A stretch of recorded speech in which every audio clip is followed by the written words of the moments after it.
Muito boa noite a todos os nossos seguidores. Bem-vindos a mais uma edição do Remata à Conversa. Esta edição que é um pouco mais tarde que o habitual e por isso pedimos desculpa porque estamos a realizá-la mais tarde do que a hora que anunciamos, mas aqui estamos para falarmos então da jornada 22 do campeonato e mais assuntos que vamos aqui debater com o Eduardo Carvalho, como habitual. E já estamos aqui connosco o Eduardo no Facebook e lembro que estamos em direto para o Facebook e para o Instagram do Jornal Referência.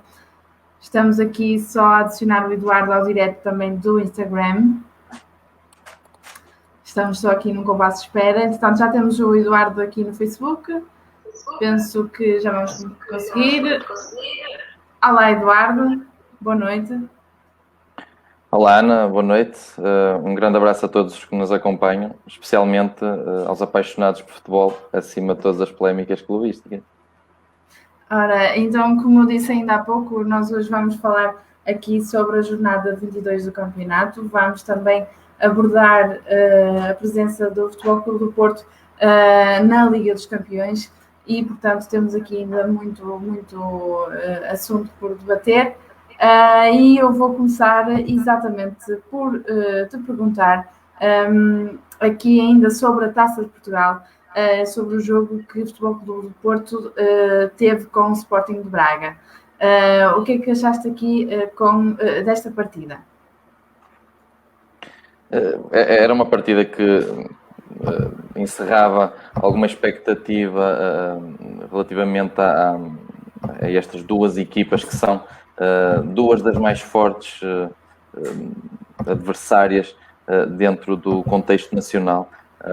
Duas equipas que estão neste momento a lutar pelo menos pelo segundo lugar, mas face à ligeira vantagem que o Futebol Clube do Porto tinha e apesar de sem público disputava este segundo jogo no seu estádio, esperava-se maior equilíbrio na forma, nos processos de jogo e sobretudo na organização e na transição defensiva por parte dos azuis e brancos.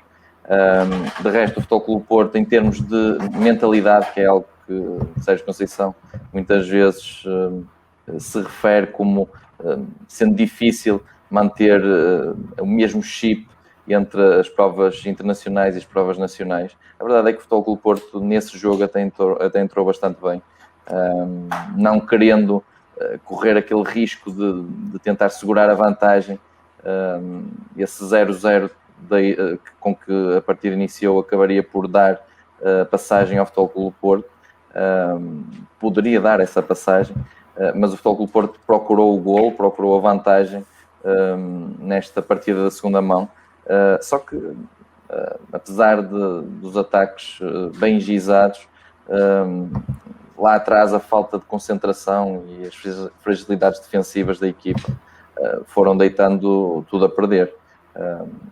O resultado foi-se precipitando rapidamente e na primeira meia hora registava-se um 3-0 para a equipa visitante, e o Futebol Clube do Porto acabou por não conseguir impedir que esse resultado se avolumasse. Conseguiu sim reagir a esse golo. A partir daí, uma exibição muito mais satisfatória por parte do Futebol Clube do Porto, a todos os níveis. Otávio foi o verdadeiro mentor dessa reação, não só pelo golo que obteve, como pela forma como sempre, pela influência que sempre tem no jogo ofensivo, defensivo, nas transições para o Futebol Clube do Porto. Mas depois o Futebol Clube do Porto não conseguiu marcar mais até ao intervalo, que seria importantíssimo, depois de estar a perder por 3 golos de diferença. Conseguiu apenas reduzir essa desvantagem. Na segunda parte foi uma enxurrada ofensiva por parte dos Dragões, nem sempre atacando da melhor forma. Sentiu-se falta de criatividade, não só tão famigerada qualidade na finalização, eficácia, mas também a própria criatividade no momento anterior, no último passe, na procura das melhores decisões. Faltou sempre alguma coisa, e por isso o Futebol Clube do Porto apenas conseguiu mais um golo e acabou por conseguir que a derrota não fosse mais do que a margem mínima, mas a verdade é que não chegou para passar esta eliminatória. Mesmo que marcasse mais um golo não seria suficiente, por isso o Futebol Clube do Porto aquém do necessário e desiludir muito pela falta de equilíbrio que demonstrou nesta segunda mão das meias finais da Taça de Portugal.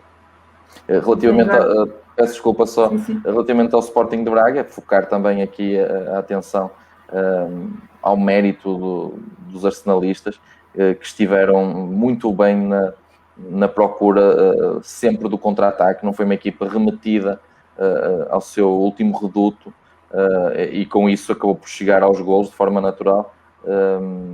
Depois na segunda parte, e também face à expulsão que tinha já sofrido, acabou por defender de uma forma muito recuada, mas teve esse engenho de conseguir encontrar a melhor forma de se defender dos ataques dos Dragões, algo que, por exemplo, no jogo do campeonato, o Futebol Clube do Porto não conseguiu. Precisava de 2 golos para igualar a partida o Sporting de Braga, e conseguiu-os, porque o Futebol Clube do Porto também não teve essa competência defensiva.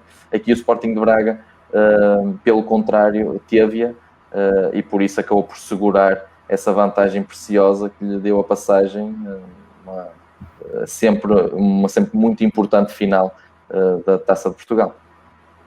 Muito bem, Eduardo. Deixa-me só aqui também relembrar a quem nos está a assistir que podem sempre comentar ou então fazer aqui algumas questões na caixa de comentários do direto do Facebook ou aqui também no Instagram. Há aqui uma funcionalidade para isso, por isso estão à vontade para interagir connosco. E mesmo que seja depois da emissão já não estar em direto, podem também comentar e enviar-nos as vossas perguntas. Agora sim, passando ao campeonato, Eduardo, e aqui em equipas que estão na luta pela manutenção, o Boa Vista e o Famalicão. Houve aqui um jogo durante esta jornada, terminou 3-0 para o Boa Vista. Como é que viste aqui esta partida? Assim como também a do Marítimo com o Moreirense, terminou 2-0 para o Moreirense, e do Rio Ave com o Farense, que terminou também 2-0 neste caso, para o Rio Ave. Foram jogos em que se registaram aqui bons resultados para 3 das equipas da região norte. Falando no Boa Vista Famalicão, que era um derby nortenho, tivemos aqui um Boa Vista muito mais competente em termos coletivos. Os laterais estiveram nos 3 golos da equipa, grande nível nestas opções para a época nas laterais defensivas da equipa, mas sendo jogadores que ocupam de base uma posição defensiva, são jogadores muito ofensivos, jogadores com uma grande capacidade para surgir com perigo e até na própria qualidade com que assistem os seus avançados, os jogadores mais perto do golo, mais perto da baliza adversária. Ricardo Mangas surgiu a marcar o primeiro golo da partida, que foi um golo importante para dar essa tranquilidade para o Boa Vista. Ele que já tinha marcado no jogo anterior, frente ao Vitória de Guimarães, também na sequência de bola parada, neste jogo. Mas o meu grande destaque, além do facto dos laterais terem estado realmente, terem sido decisivos, vai para Paulinho.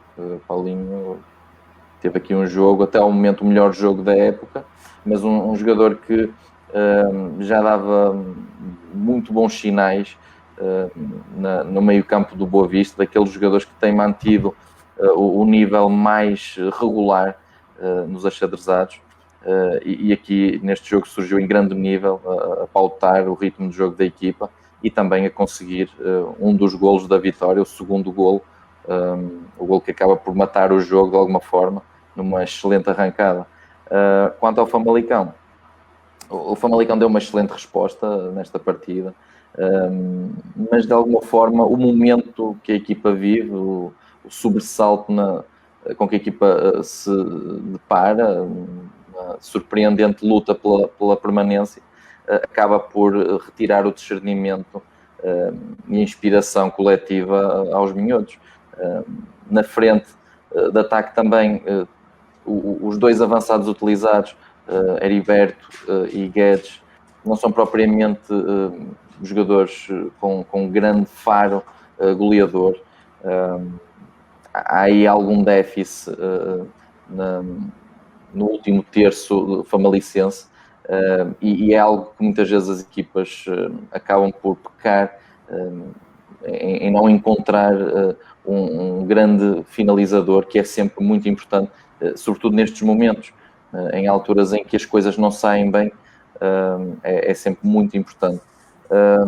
E assim, com este resultado, que acaba por ser pesado para o que a equipa fez neste jogo, Silas sai do comando técnico da equipa, e quando de alguma forma até estava a deixar boas indicações, vinha de 3 jogos sem perder.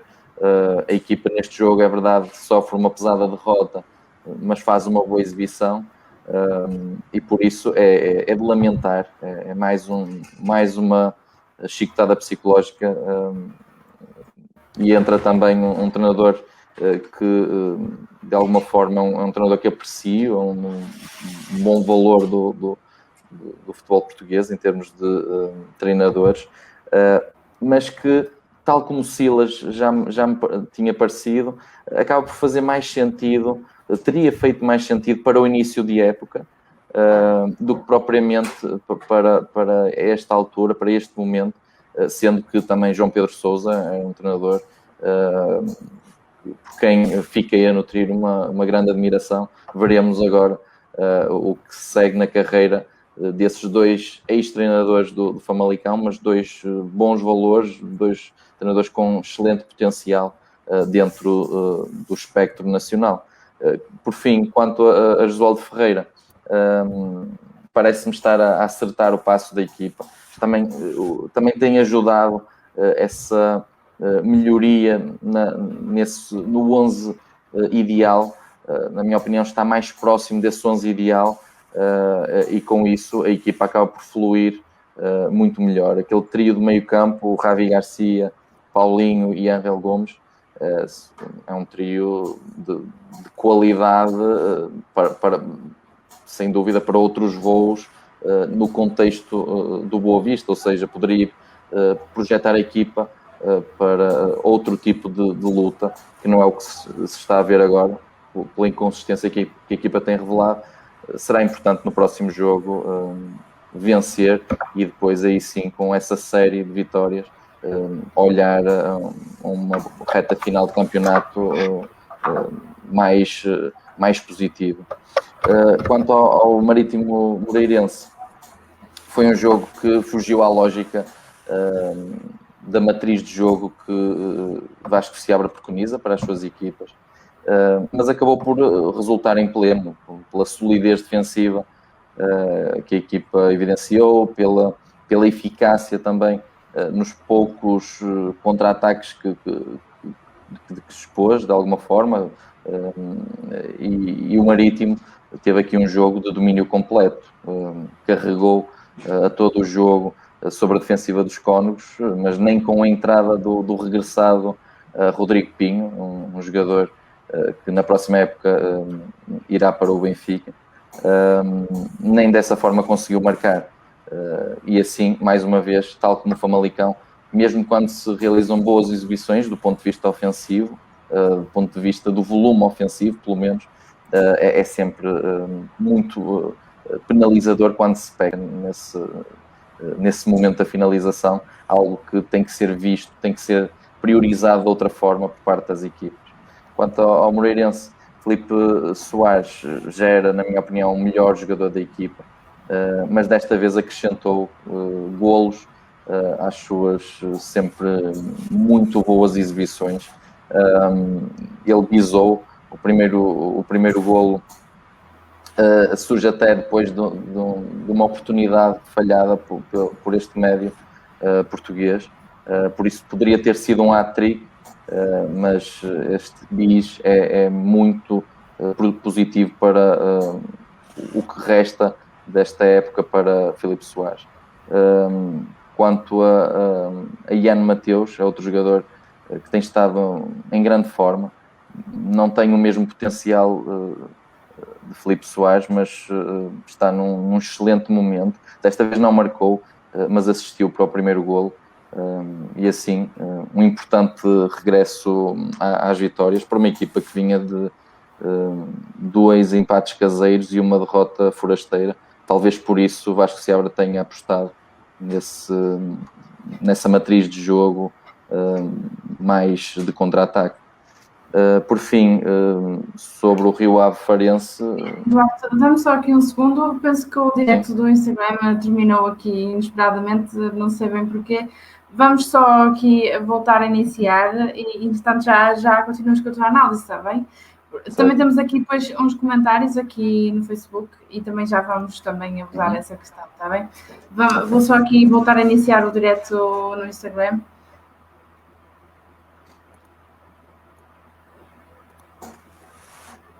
Ora, boa noite, bem-vindos a mais uma edição do Remata à Conversa. Estamos a iniciar novamente este direto com o Eduardo Carvalho.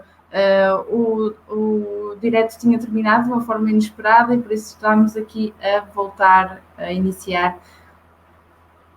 Ora, estamos só a aguardar que o Eduardo, consigamos adicionar o Eduardo aqui ao direto para podermos continuar com a nossa análise ao mundo do futebol e das equipas da região norte durante esta última semana.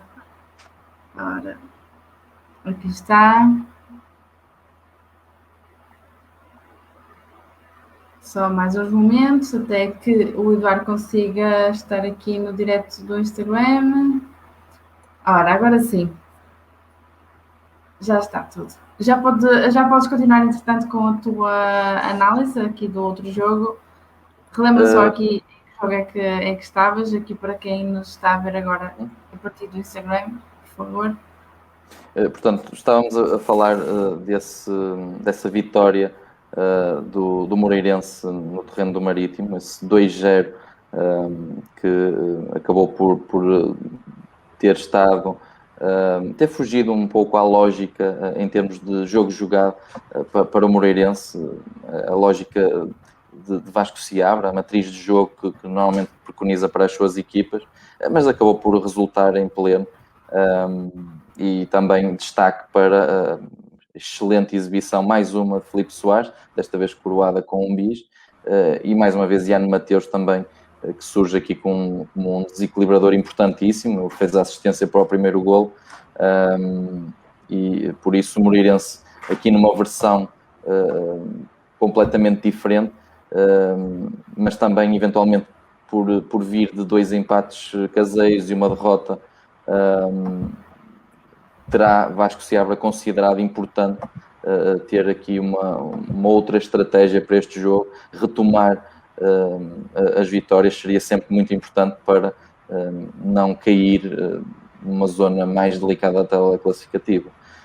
Por fim, falávamos do Rio Ave Farense, ou passaria a falar de seguida do Rio Ave Farense, que também deu 2-0, mas desta vez para a equipa da casa, com o Rio Ave a conseguir bater pela primeira vez o Farense desde a chegada de Jorge Costa. A equipa estava invicta, mas também beneficiou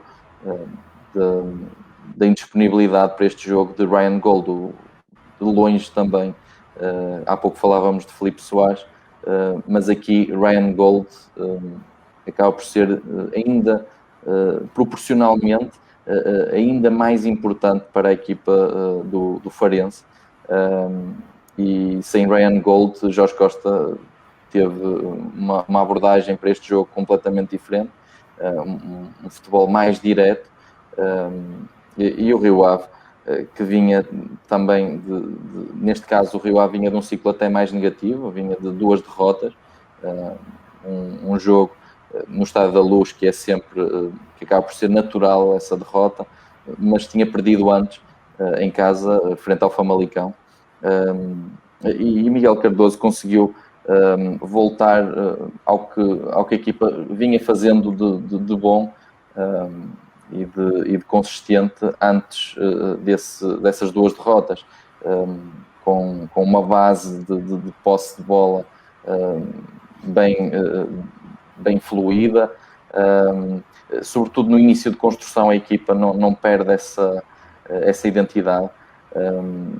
Muitas vezes as equipas arriscam em demasia, mas a verdade é que Miguel Cardoso está a conseguir que a equipa cada vez cometa menos erros nesse momento do jogo, e depois, a meio campo, para este jogo introduziu mais solidez, um duplo pivô de Filipe Augusto com Pelé, acaba por dar mais liberdade a Francisco Geraldes para criar, e Francisco Geraldes tem estado a um muito bom nível, a criar com objetividade, a proporcionar boas oportunidades para finalização, que depois tem surgido essa inspiração por parte dos avançados, mas também muito provocada pela forma como Miguel Cardoso está a colocar a equipa a jogar.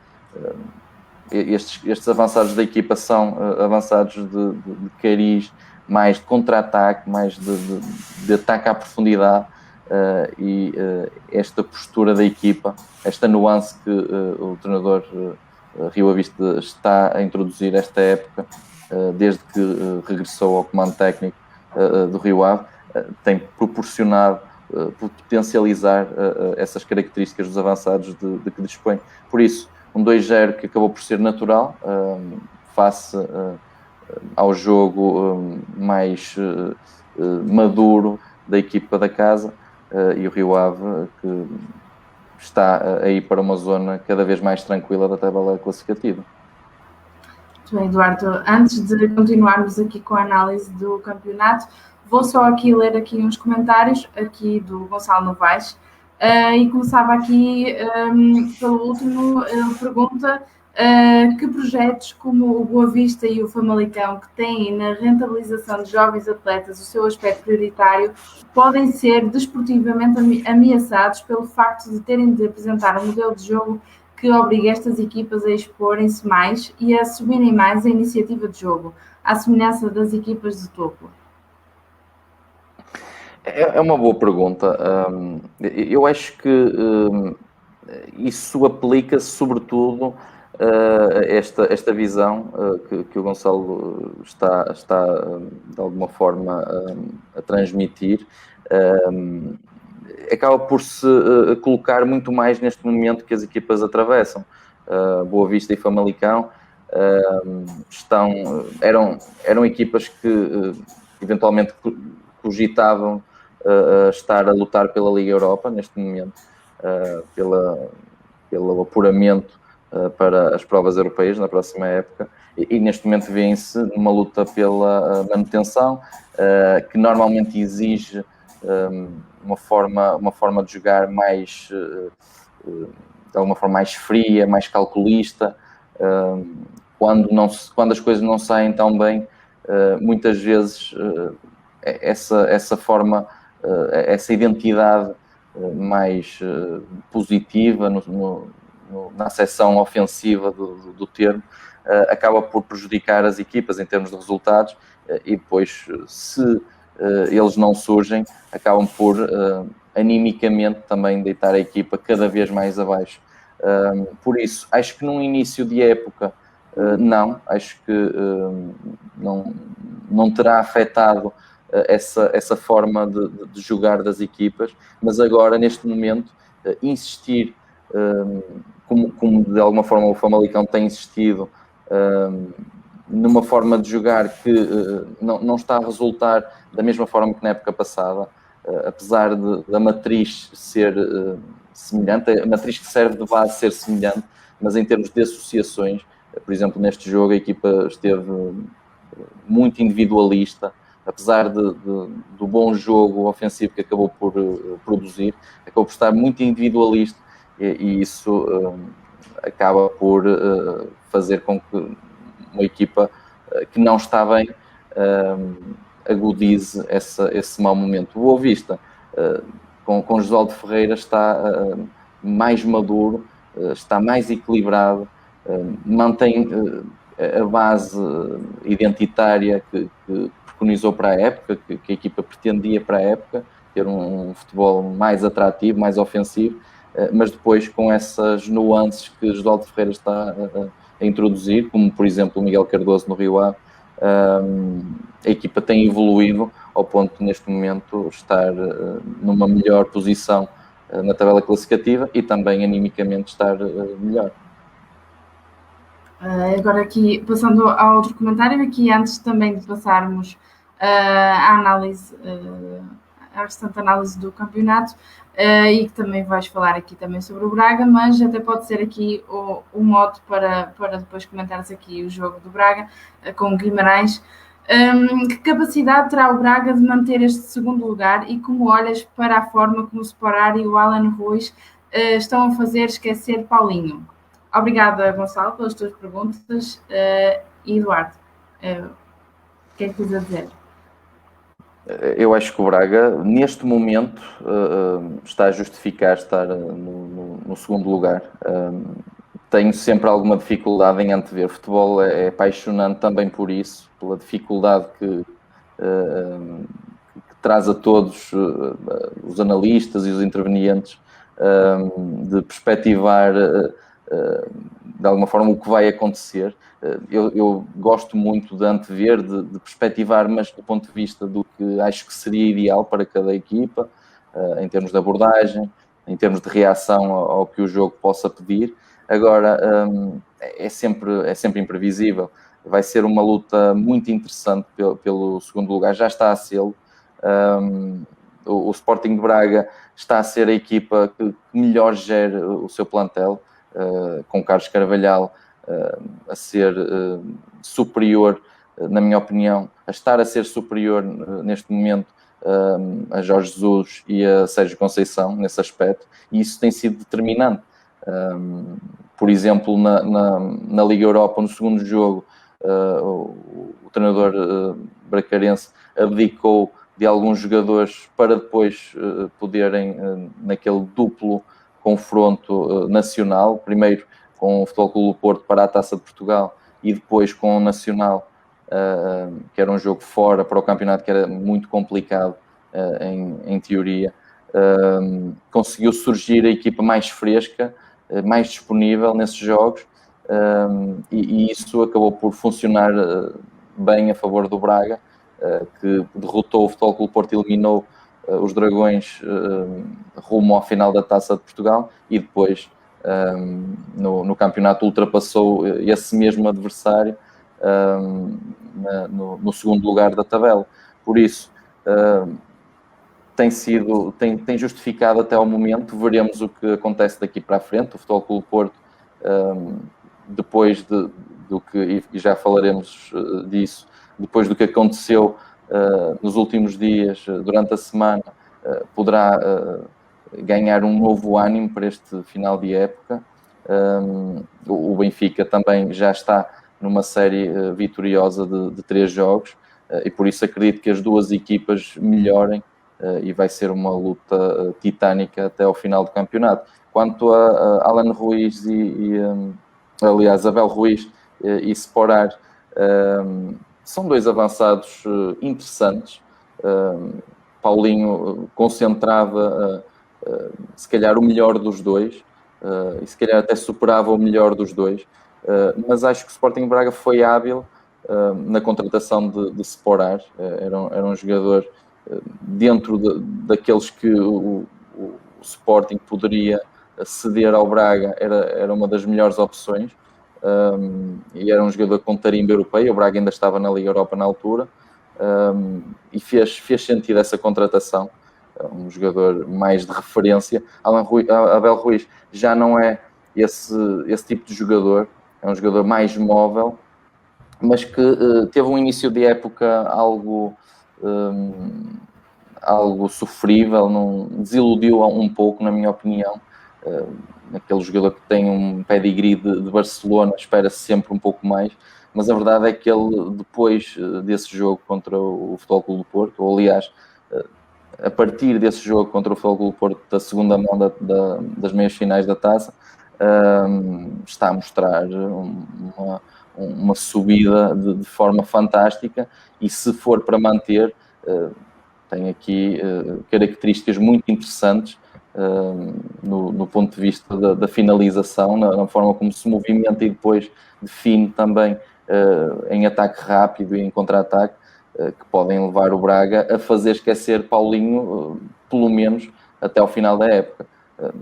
A longo prazo, naturalmente, Paulinho é superior, e claro que o Braga ficou a perder face a estes dois jogadores. Muito bem. Entretanto, obrigada pelos vossos comentários, pelas vossas perguntas, tanto aqui no Facebook como no Instagram, e podem sempre continuar a enviar-nos mais comentários e mais questões para nós debatermos aqui durante a nossa edição. Eduardo, e quanto ao jogo aqui do Braga com o Vitória de Guimarães, que terminou 3-0 para o Braga, queres daqui fazer aqui mais alguma referência? Portanto, relativamente a esse jogo, sim, o Sporting de Braga tinha um jogo em que naturalmente era favorito porque jogava em casa, mas estamos a falar de um derby, e aqui é o derby normalmente mais duro entre equipas minhotas, e isso acaba por equilibrar sempre os jogos mesmo os jogos que parecem mais desequilibrados à partida. No entanto, a classe aqui dos Guerreiros do Minho foi tornando simples essa missão que parecia bem mais complicada. Abel Ruiz, como acabámos de falar, foi um jogador muito importante, esteve em destaque, excelentes movimentos, sem e com bola. Mostrou uma classe que não lhe era vista antes desse jogo contra o Futebol Clube do Porto. E também Lucas Piazon surgiu também muito bem neste jogo, mas esse já numa perspectiva de continuidade do que tem vindo a fazer, sendo um excelente reforço para o Sporting de Braga, e uma estranha perda para o Rio Ave. E o jogo acabou por sendo simplificado por esses momentos de classe do Braga, que não assumiu na maioria do jogo o domínio em posse. O Vitória de Guimarães esteve mais ameaçador, mas não conseguiu criar depois as melhores soluções de finalização para sair daqui com outro resultado. André ainda tentou, Marcos Edwards também, Rochinha vem sendo dos jogadores em melhor forma, também teve aqui e ali alguns lives de qualidade, mas foi curto. Em termos coletivos, a equipa continua a faltar-lhe algo a meio campo, sobretudo.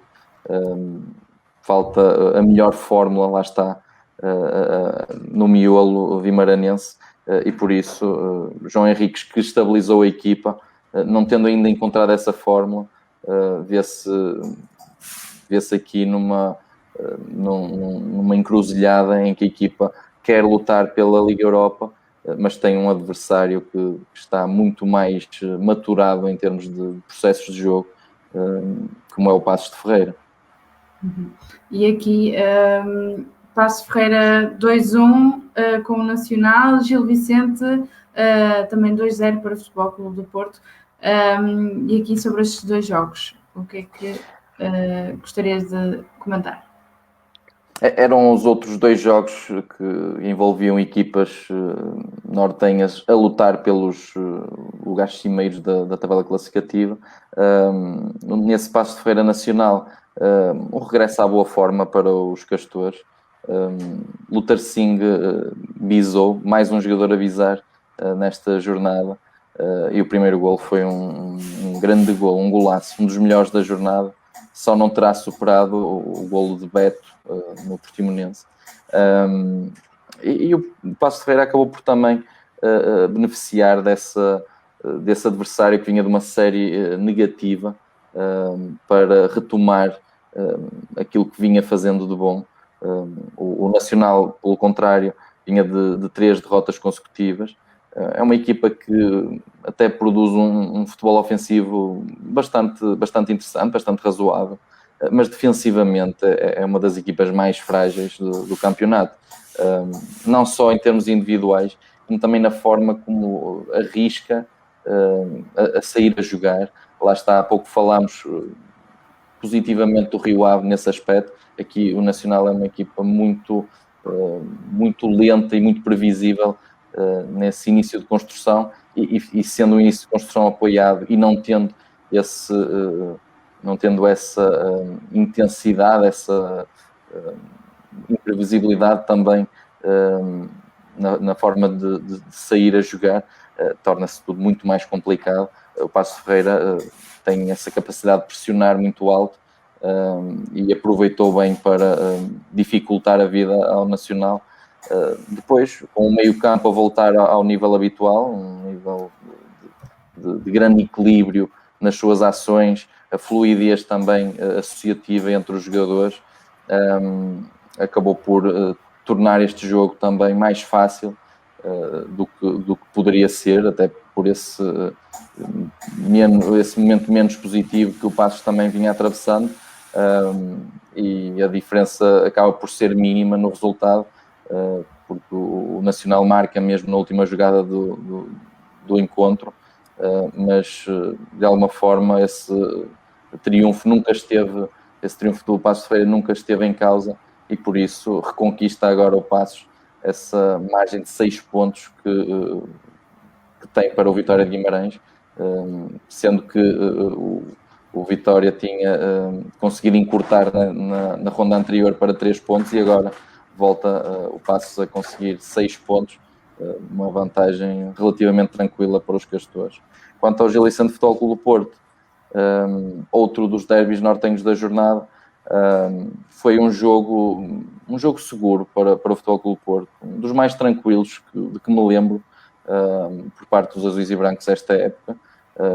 A equipa não teve um domínio, um volume de jogo excepcional, nem sequer foi a esse nível dos jogos mais conseguidos para os azuis e brancos, mas face ao que o Gil Vicente não conseguiu fazer, até em comparação com o jogo contra o Sporting de Braga, contra o Benfica, neste jogo os gilistas não conseguiram criar grande perigo, exceto na última metade da segunda parte, em que em 2 ou 3 lances conseguiram beneficiar dessa fadiga do Futebol Clube do Porto, que continua numa série de jogos incansável, e acaba por, nesse período final, criar algum frisson junto da área de Marquezine, mas quanto ao resto, um jogo que foi sendo resolvido com tranquilidade pelos azuis e brancos, e nota também para um grande golo de Sérgio Oliveira na antecâmara de uma noite épica de Liga dos Campeões, de que falaremos já de seguida. Exatamente, e antes mesmo de falarmos aqui desse jogo, quero só relembrar as partidas que vão acontecer para as equipas da região norte na jornada 23 do campeonato. A jornada vai começar já amanhã, mas ainda não é com jogos de equipas da região norte. No sábado, sim, haverá um Benfica Boa Vista às 18 horas.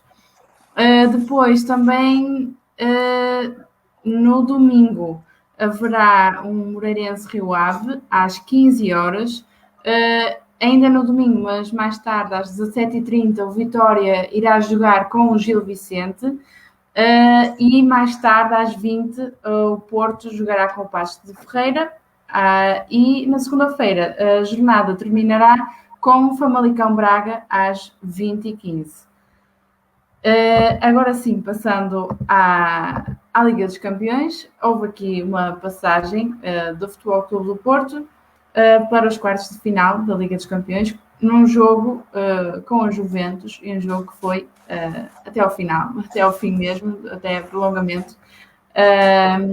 E eu queria saber aqui o que é que achaste da participação da equipa dos Dragões.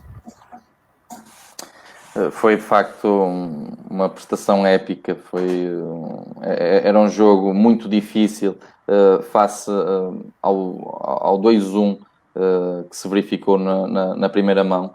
O Futebol Clube do Porto teve um grande jogo também nessa primeira metade da eliminatória, mas o 2-1 acaba por ser algo penalizador, um golo apenas de diferença, sendo que a Juventus conseguiu esse tento fora, que poderia ser importante na segunda mão, e era por isso difícil de gerir para o Futebol Clube do Porto. Seria quase impossível não sofrer golos face ao foco e ao poder de fogo que a Juventus apresenta. Por outro lado, também não seria aconselhável jogar de uma matriz marcadamente ofensiva e deixar também muito espaço nas costas. O Futebol Clube do Porto tem muitas dificuldades no campeonato a jogar dessa forma, e aí Sérgio Conceição esteve muito bem. Até acredito que o 11 inicial não fosse o mais aconselhável, pelo menos dentro do meu ponto de vista, mas o equilíbrio, a concentração que imprimiu à equipa foram fundamentais para o excelente resultado que os Dragões conseguiram. A equipa voltou a vestir esse fato de macaco que já é habitual vestir na Liga dos Campeões. Consegue superar-se mais uma vez, faz uma exibição muito personalizada em todos os momentos, muito bem defensivamente durante grande parte do jogo. Houve aqui e ali lances em que a Juventus podia ter marcado mais também, mas a verdade é que seria sempre muito difícil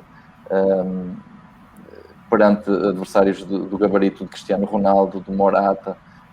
Chiesa esteve muito bem esta noite, ele que tem uma qualidade técnica muito acima da média e que consegue aqui um bis em que prova a qualidade na colocação dos seus remates. Esteve muito bem e acabou por ser até aquele jogador que carregou a equipa às costas na segunda parte, na altura em que a Juventus mais ameaçou o Futebol Clube do Porto e até esteve verdadeiramente por cima, porque na primeira parte o Futebol Clube do Porto, não só defensivamente, como também na forma como surgiu a controlar com bola no meio campo adversário, também com alguns contra-ataques perigosos, merecia sair da primeira parte por cima em termos de resultado. Nessa segunda parte, aí a Juventus já foi superior, é verdade. Também a expulsão de Taremi acaba por descomplicar um pouco o jogo para os italianos e complicar para o Futebol Clube do Porto. E aí Sérgio Conceição depois teve que intervir, teve que reorganizar a equipa defensivamente, e aí Marquezine e Pepe estiveram imperiais.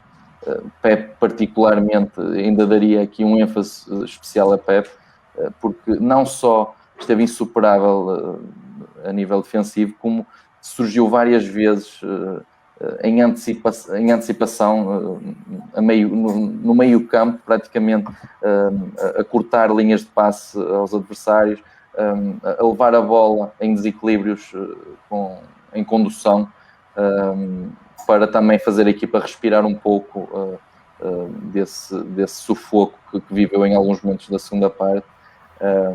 Foi realmente uma exibição de superação dos azuis e brancos, e acaba depois por Sérgio Oliveira com o seu bis em lances de bola parada.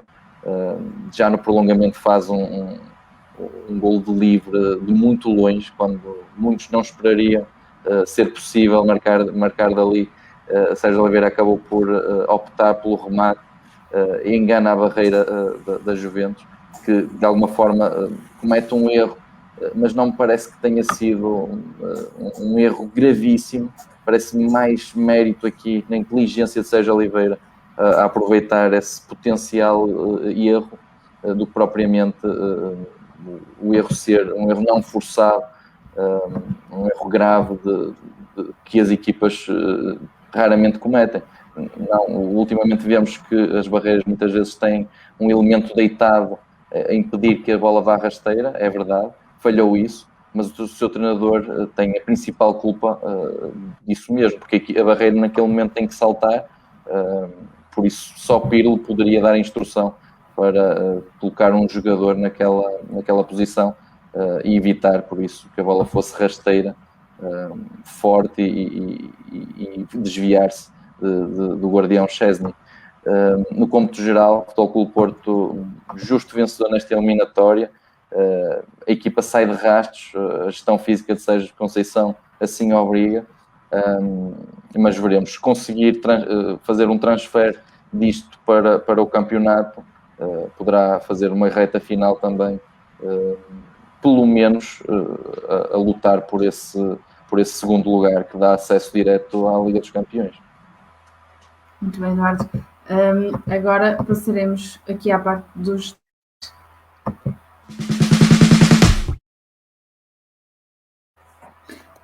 como eu referi, agora vamos falar sobre os destaques da semana e por isso queria saber, em primeiro lugar, qual é que é o teu remate de trivela?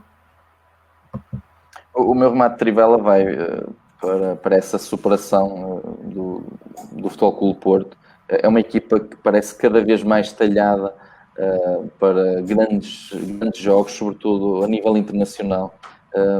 Este jogo com a Juventus acabou por fugir.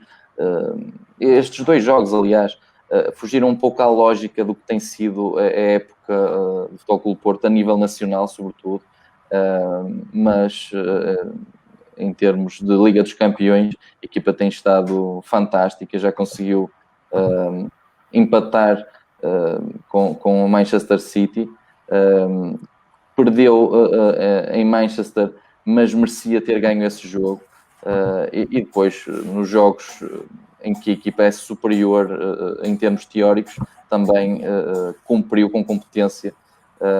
Por isso, um Futebol Clube Porto, a nível internacional, que está a um nível completamente diferente do que se tem visto no campeonato.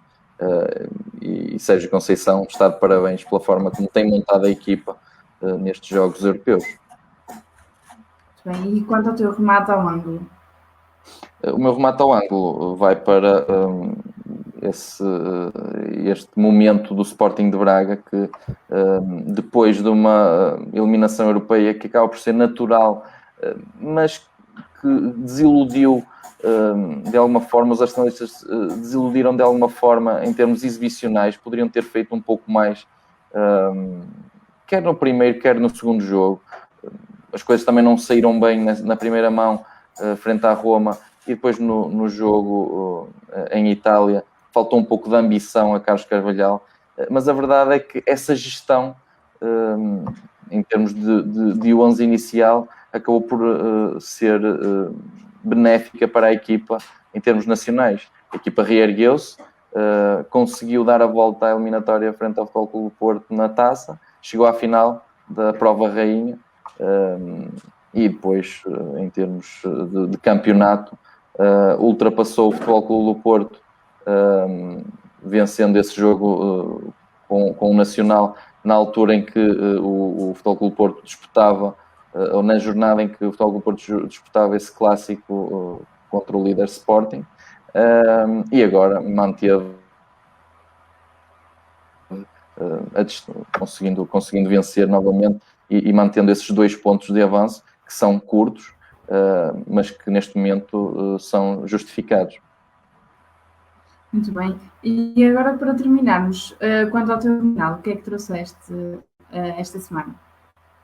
O meu remate final vai para a vitória de Abel Ferreira. Voltamos aqui ao treinador Penafidelense, que consegue depois dessa também épica vitória na Taça Libertadores da América, venceu agora a Taça do Brasil, e acaba por, para os brasileiros, a taça acaba por ser tão ou mais importante do que o Brasileirão. É um país com características muito próprias em termos de adeptos, em termos clubísticos. É valorizado o estadual, o campeonato estadual, de uma forma muito, muito grande. Também é valorizada essa Copa do Brasil ao nível ou talvez mais do que o Brasileirão, e por isso esta dupla vitória deixa Abel Ferreira como um dos treinadores na história já do Verdão. É sempre muito difícil conseguir esta dobradinha de alguma forma, e ainda por cima quando não se tem a melhor equipa, na minha opinião, de todo, tem a melhor equipa no Brasil. Está muito longe da qualidade do Flamengo, tem alguns jogadores de grande potencial.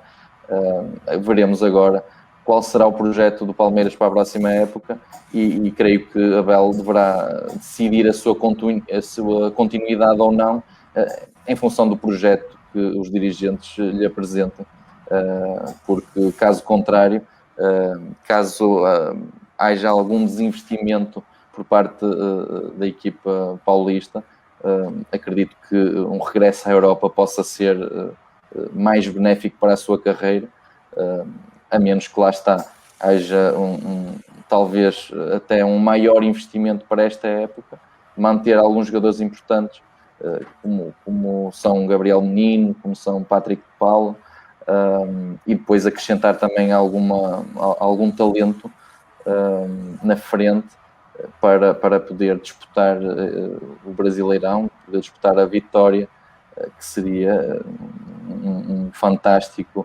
seria incrível para Abel Ferreira conseguir vencer todos os títulos a nível do Brasil. Por isso, fantástico o trabalho de Abel Ferreira, e por isso surge aqui novamente neste espaço no remate final. Exatamente. Eduardo, obrigada pelos teus comentários mais uma vez, e também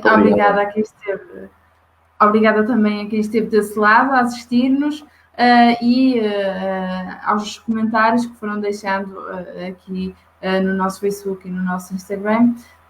Lembro que esta edição vai estar disponível em breve no nosso canal do YouTube e também no nosso site em jornaldereferência.pt, onde estão de resto as edições anteriores também, e podem ir lá aceder e ver o que publicamos e o que comentamos. E entretanto, esta edição vai ficar disponível no Facebook, vai continuar disponível este direto, e no Instagram também estará disponível daqui a pouco no IGTV, por isso podem sempre ver mais tarde, se assim quiserem, a edição completa. Obrigada mais uma vez por estarem desse lado e até à próxima edição.